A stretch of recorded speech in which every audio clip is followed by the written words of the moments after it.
दोस्तों, कॉलेज एक ऐसी जगह होती है जहां पर जिंदगी की सबसे खूबसूरत यादें बनती हैं। साथ ही इन कॉलेजेस के दीवारों के पीछे कुछ ऐसी कहानियां छिपी होती हैं जिन्हें लोग अक्सर छिपाने की कोशिश करते हैं, क्योंकि वो जगह उनके लिए एक बिजनेस की जगह बनी हुई होती है। वो जगह, वो रास्ता उनके लिए पैसा कमाने का जरिया होता है। साथ ही दोस्तों, आपने कई ऐसे स्कूल्स एंड कॉलेजेस के बारे में सुना होगा जो हॉन्टेड हैं। उनकी दीवारों में कुछ ऐसी राज, ऐसी सच्चाइयां छुपी हुई हैं जो कभी किसी के सामने नहीं आती। तो क्या आपने कभी सोचा है कि उन कॉलेजेस की लाइब्रेरी में रात को अचानक से कौन किताबें पलटता है जब वहां कोई है ही नहीं? तो दोस्तों, आज हम भी एक ऐसे ही कॉलेज के बारे में बात करने जा रहे हैं जहां एक ऐसा कमरा है जो हमेशा के लिए बंद है, और उस कमरे से हर किसी को हिदायत दी जाती है कि वो वहां से दूर रहे। ये कमरा एक ऐसा कमरा है जो कभी खोला ही नहीं गया। जब लोगों को इसके बारे में पता चला, लोग इस कमरे से दूर होना शुरू हो गए। जब भी कोई नया स्टूडेंट इस कॉलेज में आता है तो उसे हमेशा चेतावनी दी जाती है कि वो उस एरिया में नहीं जाए जहां पर वो रूम है, नहीं तो कोई उन्हें पीछे से हाथ लगाकर खींच लेगा और उस कमरे में ले जाएगा। वो वहां से फिर कभी वापस नहीं आ सकता। तो दोस्तों, आज की कहानी शुरू करने से पहले, अगर आपको ऐसी ही और मिस्टीरियस हॉरर स्टोरी देखना अच्छी लगती है तो इस चैनल को सब्सक्राइब जरूर कीजिए। साथ ही साथ बेल नोटिफिकेशन को भी ऑन जरूर कर लीजिए। तो चलिए दोस्तों, अब ये कहानी शुरू होती है। दोस्तों, मैं बात कर रही हूँ कर्नाटक के एक ऐसे ही कॉलेज के बारे में। ये कॉलेज अपनी पढ़ाई के लिए बहुत ज्यादा फेमस है। बहुत सारे लोग अपने बच्चों का एडमिशन इस कॉलेज में कराना चाहते हैं। बहुत सारे स्टूडेंट्स का भी सपना होता है कि वो इस कॉलेज में जाएं। लेकिन जब यहाँ की कुछ बातें लोगों के सामने आती हैं तो लोग डर जाते हैं, लोग सहम जाते हैं कि कहीं वो अपने बच्चों को अच्छा फ्यूचर देने के बदले उन्हें मौत के रास्ते ना पहुंचा दें, एक ऐसी जगह ना भेज दें जहां उन्हें नहीं जाना चाहिए। तो इस वजह से इस कॉलेज में ज्यादा स्टूडेंट्स नहीं थे। बहुत अच्छे इस कॉलेज के टीचर्स थे।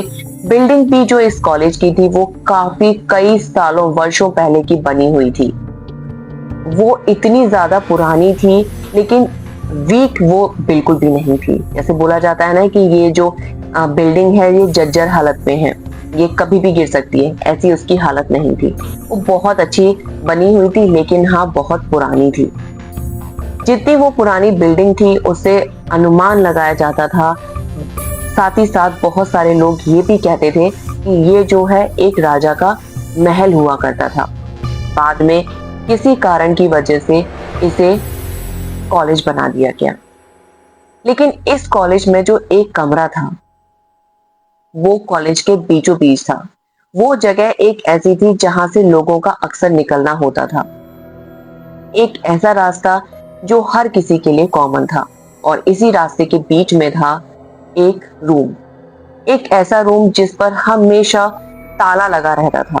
बहुत सारे स्टूडेंट्स इसमें आते थे और एडमिशन लेने के साथ ही उन्हें बाकी सारे रूल्स रेगुलेशन समझाने के साथ ही ये भी बताया जाता था कि इस कमरे के नजदीक कोई ना जाए। अगर कोई इस कमरे के नजदीक जाने की कोशिश करेगा तो उम्मीद है कि वो कभी वापस नहीं लौटेगा। ये सब सुनकर जो स्टूडेंट्स थे वो काफी ज्यादा डर जाते थे।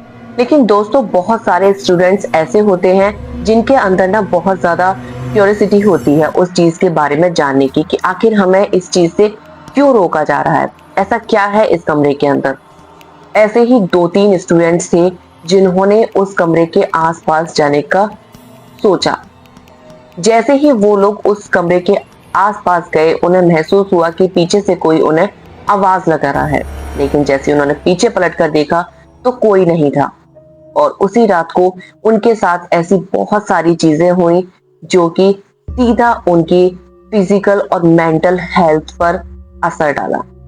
उनकी हालत इतनी ज्यादा खराब हो गई कि वो चलने फिरने के लायक भी नहीं रहे, कुछ सोचने समझने के लायक भी नहीं रहे, और उनकी जिंदगी पूरी तरीके से तबाह हो गई। एक दिन दोस्तों इस कॉलेज में एक नई टीचर आती है। उसका फर्स्ट डे था और फर्स्ट डे जब उन्होंने इस कॉलेज में एंट्री ली तो उनसे सबसे पहले यही चीज बोली गई कि आप प्लीज कहीं भी बैठिएगा बट उस कमरे के पास मत जाइएगा। टीचर को लगा कि मेरे से पता नहीं क्यों इस कमरे के बारे में मना कर रहे हैं। उस टीचर को उस कमरे के बारे में, उस कॉलेज के बारे में ज्यादा बातें नहीं पता थी क्योंकि वो एक दूसरे शहर से आई थी, नई थी। तो उन्होंने भी सोचा कि चलो हो सकता है कुछ ना कुछ परेशानी होगी जिस वजह से मुझे मना किया गया है। उनका डेली आना जाना रहा। आसपास जो उनके टीचर थे, जो उनके कलीग्स थे, उनके साथ बैठना उठना हुआ और बहुत अच्छे तरीके से उनका टाइम जा रहा था। अचानक से वो एक दिन स्टाफ रूम में बैठी हुई थी और उनको अपने अगले लेक्चर के लिए जाना था। जैसे ही वो वहां से निकलती हैं तो उन्होंने सोचा कि क्यों नहीं मैं शॉर्ट वाले रास्ते से चली जाती हूँ। वो उस कॉरिडोर में गई जहां पर वो रूम था। उस कॉरिडोर में जाते ही उनको वो रूम नजर आया। उस रूम पर ताला लगा हुआ था और वो समझ गई कि यही वो रूम है जिसकी यहाँ के टीचर्स स्टूडेंट्स मना करते हैं कि इस रूम के पास नहीं जाना। वो वहां से जैसे ही निकलती हैं उनको एक अजीब सा एहसास होता है। उनको ऐसा लगता है कि कोई पीछे से चीख रहा है, कोई उनको बुलाने की कोशिश कर रहा है। ये उनके लिए बिल्कुल नया था, लेकिन वो सारी चीजों को इग्नोर करती हुई वहां से चली जाती हैं और अपनी क्लास अटेंड करती हैं। उसके बाद छुट्टी पर वो अपने घर चली जाती है। वो रात उनके लिए बहुत बेचैनी वाली रात थी। वो सोच रही थी कि वाकई ये सब कुछ मेरा वहम था कि या वहां कोई था। ऐसे ही सोचते सोचते सुबह हो जाती है और अगले दिन वापस से वो स्कूल में आती है और अपना जो भी रूटीन था वो अपना करती है, क्लास लेती हैं, स्टूडेंट्स को पढ़ाती हैं, लेकिन बार बार उनका ध्यान उसी कॉरिडोर की तरफ, उसी रूम की तरफ जा रहा था। उन्होंने सोचा कि चलो आज मैं उस रूम के पास जाती हूँ और देखती हूँ वहां ऐसा क्या है। जैसे ही वो उस रूम के पास गई, उन्होंने अपना हाथ उस लॉक पर रखने की कोशिश ही की कि इतने में ही पीछे से एक टीचर की आवाज आई। उसने आवाज लगाई, मीरा मैम आप ये क्या कर रही हैं? मीरा मैम पीछे पलटती हैं और वो देखती हैं कि वो जो टीचर थे वो उनको रोकने की कोशिश कर रहे थे। उन्होंने बोला कि आप इसको टच ना करें, आप इसके अंदर ना जाएं, आप इसको खोलने की कोशिश ना करें। अगर आप ऐसा करेंगी तो हम सबकी जिंदगी आपके साथ साथ बर्बाद हो जाएगी, तो आप प्लीज इस रूम से दूर ही रहिए। जब वो ये सुनती हैं तो उनको बड़ा अजीब लगता है। वो जानने की कोशिश करती हैं, वो उस टीचर से पूछती हैं कि सर ऐसा क्या है इसके पीछे। लेकिन वो जो टीचर था वो उनको कुछ नहीं बताता। वो बोलता है कि मैम बस आपसे एक रिक्वेस्ट है कि आप इस रूम से प्लीज दूर रहिए, आप इसके पास मत जाइए। मीरा मैम ने सोचा कि चलो ठीक है, अगर मना कर रहे हैं तो हो सकता है कुछ ऐसा हो जो मेरा जानना जरूरी नहीं है। वो वहां से चली जाती है। उस रात को भी जैसे ही वो अपने घर पहुंचती हैं, उनकी तबीयत खराब होने लग जाती है। उनको बहुत बेचैनी, बहुत एंजाइटी लगती है, लेकिन मेडिसिन वगैरह लेती हैं और उसके थोड़ी देर बाद उनको रिलैक्स मिल जाता है और वो सो जाती है। जब वो रात में सोई हुई थी तो उन्हें सपने में वही रूम, कॉलेज, सारी चीजें, वही सब कुछ नजर आ रही थी। साथ ही साथ उन्हें किसी के चीखने की आवाज भी सुनाई दे रही थी। वो घबरा कर उठती हैं और उठकर वो सारी चीजें अपने हस्बैंड के साथ शेयर करती हैं। उसके हस्बैंड बोलते हैं कि मीरा देखो, मुझे ना ये कॉलेज को ठीक नहीं लग रहा, मैं तुमसे फिर भी बोलूंगा कि तुम किसी और कॉलेज में ट्राई करो। मीरा बोलती है नहीं यार, ये बहुत अच्छा कॉलेज है और मैं यहाँ से स्विच करना नहीं चाहती। यहाँ से मेरे जो फ्यूचर है उसको एक अलग ही डायरेक्शन मिलेगी। मैं यहाँ से बहुत अच्छी मुझे ग्रोथ मिलेगी और मेरा करियर बहुत ज्यादा अच्छा हो जाएगा। उनके हस्बैंड ये सारी बातें सुनते हैं और उस बात को वो वहीं छोड़ देते हैं कि ठीक है मीरा, तुम्हारी जैसी मर्जी। अगले दिन मीरा वापस स्कूल जाती है और सीधा जाते ही वो अपने क्लासेस वगैरह लेती हैं। और उस दिन जो मौसम था ना वो काफी ज्यादा खराब था, काफी ज्यादा बारिश हो रही थी। बारिश इतनी ज्यादा थी कि बारिश का जो पानी था अंदर कॉलेज में, क्लासरूम्स में, हर जगह भरा हुआ था। इतना ज्यादा सबको दिक्कत हो रही थी, निकलना मुश्किल हो रहा था। छुट्टी का टाइम हुआ और वहां से निकलने के लिए सब वेट करने लगे कि कैसे भी करके बारिश रुके और हम निकल सके यहाँ से। धीरे धीरे करके बारिश कम हुई, सब लोगों ने निकलना स्टार्ट किया। लेकिन एक मीरा ही थी जो वहां पर रुकी हुई थी और वो पूरी बारिश को रुकने का वेट कर रही थी कि जैसे ही पूरी बारिश रुकेगी उसके बाद ही मैं निकलूंगी, क्योंकि उनका घर वहां से बहुत ज्यादा दूर था और उनका वहां से निकलना बहुत ज्यादा उनको डिफिकल्ट लग रहा था। रास्ता भी कहीं नजर नहीं आ रहा था और कैसे भी करके वो अपने घर पहुंचना चाह रही थी, लेकिन उनके पास कोई ऑप्शन नहीं था क्योंकि उनकी जो कार थी वो भी काफी हद तक डूब चुकी थी। तो वो वेट कर रही थी कि जब ये पानी कम होगा तब वो वहां से निकलेंगी। अचानक से बारिश में उनको एक परछाई नजर आती है। वो सोचती है कि यार, मुझे कुछ ऐसा लग रहा है कि कोई आदमी खड़ा है या वाकई में वहां कोई आदमी खड़ा है। वो देखती है काफी ज्यादा नजर लगाकर और वहां पास बैठे सिक्योरिटी गार्ड से पूछते हैं क्या तुम्हें भी वहां कोई नजर आ रहा है। सिक्योरिटी गार्ड क्लियर मना कर देता कि नहीं मैम, वहां कोई भी नहीं है। ये सोचकर मीरा बहुत ज्यादा घबरा जाती है। वो सोचती है कि यार, मेरे साथ इतना सब कुछ अजीब क्यों हो रहा है। वो वहां से फटाफट अंदर आती हैं और आते ही वो कॉरिडोर में वॉक करने लग जाती हैं कि जैसे ही बारिश रुकेगी वेट करती हैं, मैं वहां से निकल जाऊंगी। अचानक से उनकी निगाह उस दरवाजे पर पड़ती है और वो वापस उस दरवाजे के पास जाती हैं और वो अपना कान लगाकर उस दरवाजे के पास खड़ी हो जाती हैं। कोशिश करती हैं कि अंदर जो आवाजें आती हैं वो वाकई इस टाइम भी आ रही हैं या जब मैं इसको टच करती हूँ तभी आती हैं। मीरा ने जैसे ही अपना कान दरवाजे के पास लगाया, उनको अचानक से एक चीख सुनाई देती है। चीख इतनी खतरनाक थी कि मीरा का माइंड एकदम साइलेंट हो जाता है। मीरा परेशान हो जाती है कि ये था क्या। वो इतनी ज्यादा डर चुकी थी कि वो वापस से बाहर मेन डोर पर आ जाती है। मेन गेट पर पहुंचते ही मीरा फिर से बारिश रुकने का वेट कर रही थी कि उन्हें वापस से एक परछाई नजर दी और वो देख रही थी कि वो जो परछाई है वो धीरे धीरे करके मीरा की तरफ आ रही है। ये देखकर मीरा बहुत ज्यादा डर जाती है और वो अपने आप को बचाने के लिए हर कोशिश करती है, लेकिन जो वो परछाई थी वो इतनी स्पीड से मीरा के पास आती है और मीरा के पास आकर एकदम से वो विजिबल होने लग जाती है। वो कोई लेडी थी जो वहां आई थी। मीरा से पूछती है, मैडम क्या मेरे हस्बैंड अंदर हैं? मीरा को बहुत अजीब लगा क्योंकि इस टाइम तक पूरा कॉलेज खाली हो चुका था, सिर्फ सिक्योरिटी गार्ड्स वहां थे और मीरा थी। मीरा ने बोला, अंदर कॉलेज में कोई नहीं है। वो लेडी बोलती है, नहीं मैडम, मेरे हस्बैंड अंदर ही हैं, आप एक बार जाकर देखेंगी प्लीज मेरे लिए।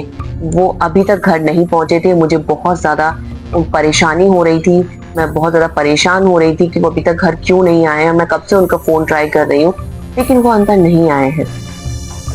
मीरा ने सिक्योरिटी गार्ड से पूछा कि क्या तुम इस लेडी को जानते हो। सिक्योरिटी गार्ड ने क्लियर मना कर दिया कि नहीं मैम, हम इन्हें नहीं जानते।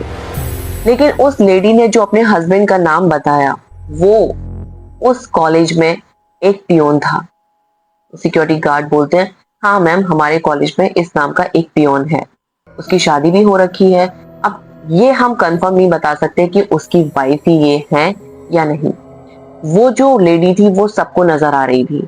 मीरा को थोड़ा अजीब लगा, लेकिन मीरा उसकी परेशानी को देखते हुए कॉलेज के अंदर गई और उसको बोलकर गई कि मैं अभी चेक करके आती हूँ, देखती हूँ कहीं स्टाफ रूम वगैरह में या किसी क्लासरूम वगैरह में कुछ काम वाम बाकी तो नहीं रह गया था जिसे वो खत्म कर रहे हो।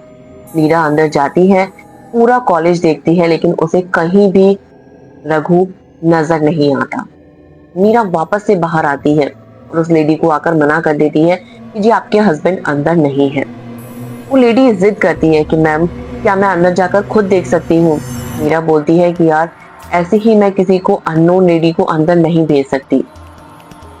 मीरा सिक्योरिटी गार्ड को बोलती है कि क्या आप इनके साथ अंदर जाकर एक बार इनको दिखा लाएंगे कि इनके हस्बैंड अंदर नहीं है। सिक्योरिटी गार्ड बोलता है, मैम अगर मैं यहाँ से गया तो मेरी नौकरी चली जाएगी, क्योंकि मैं इस तरीके से गेट को खाली नहीं छोड़ सकता।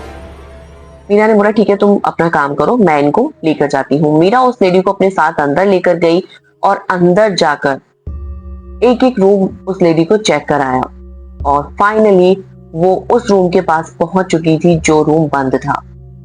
वो लेडी उस रूम के पास गई और वो बोलती है मीरा को कि मैम क्या आप इस दरवाजे को खोल सकती हैं, मुझे इसके अंदर भी देखना है। मीरा ने बोला, ये दरवाजा बंद रहता है, इसके अंदर कोई जाता ही नहीं है। लेकिन वो लेडी गिड़गिड़ाने लग जाती है, रोने लग जाती है, परेशान हो जाती है, बहुत ज्यादा मिन्नतें करती है। मीरा ने उसको काफी समझाया लेकिन वो समझने के लिए तैयार नहीं थी। मीरा ने बोला, ठीक है तुम 1 मिनट वेट करो, मैं इसकी चाबी ढूंढती हूँ। मीरा ने स्टाफ रूम में जाकर उस रूम की चाबी ढूंढने की कोशिश की लेकिन उस रूम की चाबी मीरा को नहीं मिली। मीरा वापस आती है, उस लेडी को बोलती है, देखो मुझे इसकी चाबी नहीं मिली है, तुम एक काम करना, कल सुबह आना, जब यहाँ प्रिंसिपल मैम होंगी तब आप उनसे चाबी लेना और खुद चेक कर लेना। वो लेडी बोलती है, नहीं मैम, मैं यहाँ से नहीं जाऊंगी। मेरा हस्बैंड अगर पूरी रात घर नहीं आएगा तो क्या मैं आराम से जाकर घर बैठकर कैसे रह सकती हूँ। मीरा को लगा कि यार उसकी बात में थोड़ा सा दम है, मतलब हो सकता है वो कहीं इस रूम के अंदर चला तो नहीं गया कुछ देखने के लिए, कुछ भी। मीरा के अंदर भी क्यूरियोसिटी थी उस रूम के अंदर जाने की, जानने के लिए कि उस रूम में आखिर है क्या। मीरा ने बोला कि एक काम करो, इस रूम का जो दरवाजा है हम उसका लॉक तोड़ देते हैं। उन्होंने वहीं पास में पड़ा हुआ एक पत्थर उठाया और उस रूम का दरवाजा तोड़ दिया, उसका लॉक खोल दिया और वो लॉक इतनी आसानी से खुल गया कि एक पत्थर मारना ही था और दरवाजे का लॉक टूट चुका था। जैसे ही वो दरवाजा खुला, अंदर का जो नजारा था उसे देखकर मीरा की हालत खराब हो गई। सामने एक लेडी फांसी के फंदे पर लटकी हुई थी और वो वही लेडी थी जो मीरा के साथ आई थी अपने हस्बैंड को ढूंढने के लिए। जैसे ही मीरा ने अपने आसपास देखा, वो लेडी कहीं भी नजर नहीं आई और पीछे से एक जोरदार हवा का झोंका मीरा के पास से होकर गुजरा। मीरा इतनी ज्यादा घबरा चुकी थी, उसे कुछ भी समझ नहीं आ रहा था।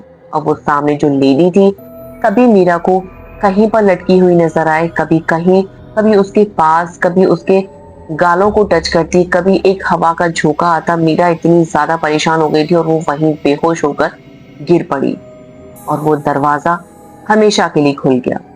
वो जो आत्मा थी वो उसके अंदर से अब आजाद हो चुकी थी। सुबह जब वो स्कूल खुला, उस स्कूल की, उस कॉलेज की हालत बहुत ज्यादा खराब थी। जैसे ही सब उस कॉरिडोर के पास पहुंचे तो देखा वहां पर मीरा बेहोश हालत में पड़ी हुई थी। सबको ऐसा लगा कि मीरा बेहोश है, उसकी तबीयत खराब है और उन्होंने देखा कि वो जो दरवाजा है वो खुला हुआ है और उस दरवाजे के अंदर से बहुत गंदी सी स्मेल आ रही है। बहुत अजीब सा वो कमरा है, बहुत नेगेटिव वाइब्स आ रही थी। सबने फटाफट से वो दरवाजा बंद किया, मीरा को उठाया और वो लोग सीधा उसको हॉस्पिटल लेके गए। हॉस्पिटल में डॉक्टर ने उसका चेकअप किया और बोल दिया, शी इज नो मोर। मीरा अब उन लोगों के बीच में नहीं थी, मीरा जा चुकी थी। लेकिन सबसे बड़ा रहस्य बन गया था कि आखिर मीरा को मारा किसने। तब वहां जो कॉलेज का पियोन था उसने बताया इस कॉलेज की हकीकत के बारे में कि बहुत साल पहले मेरी जगह पर एक और पियोन था, उसकी वाइफ यहाँ इस कॉलेज में आई थी अपने हस्बैंड को ढूंढने के लिए, उस लड़के को ढूंढने के लिए, और उसके साथ यहाँ के कुछ और कर्मचारियों ने गलत व्यवहार किया, गलत चीजें उसके साथ की, तो उसने इस कमरे में जाकर फांसी लगा ली और वो मर गई। जब से उसने वो फांसी लगाई थी तब से ही ये दरवाजा हमेशा के लिए बंद था, जो कि आज मीरा मैम की बेवकूफी की वजह से खुल गया और आज सबकी जान खतरे में बन आई। खुद मीरा को भी अपनी जान से हाथ धोना पड़ा, वो बहुत ज्यादा परेशान। सारा स्कूल, सारा स्टाफ, सब स्टूडेंट्स, हर कोई परेशान था मीरा के लिए, क्योंकि मीरा थी ही इतनी अच्छी, थी ही इतनी प्यारी, लेकिन कुछ हो भी नहीं सकता था। मीरा अब हमारे बीच नहीं थी। तो दोस्तों, ये थी आज की कहानी। उम्मीद है आप लोगों को अच्छी लगी होगी। अगर अच्छी लगी हो तो प्लीज वीडियो को लाइक कीजिएगा, चैनल को सब्सक्राइब कीजिएगा। मिलते हैं हम आपसे एक और नई स्टोरी के साथ, तब तक के लिए नमस्कार।